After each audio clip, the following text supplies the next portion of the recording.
After all that hard work and learning in trade school and during their apprenticeship, Pip was finally ready. They had their official plumbing license and were eager to start their real-life plumbing adventures. Pip got a job working for a big, well-known plumbing company in town.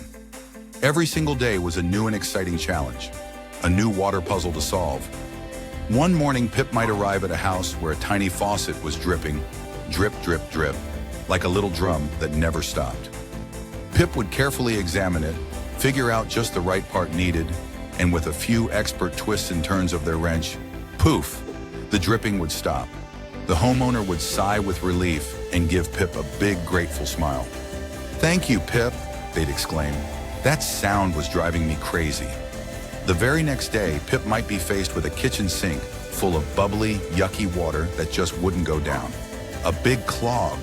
Pip would calmly assess the situation, choose the right tool, and gently work to clear the blockage. Soon, with a satisfying whoosh, the water would drain away, leaving a clean, clear sink. "You saved the day, Pip," the homeowner would cheer, their face beaming with happiness.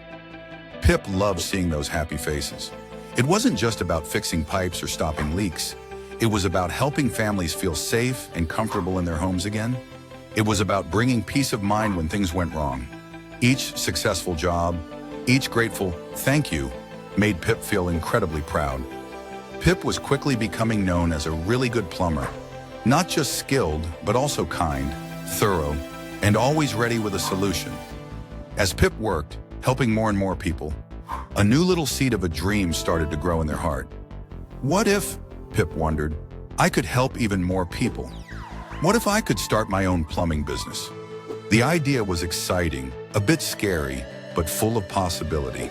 Pip imagined having their own van, their own customers, and their own way of bringing smiles to faces all over town.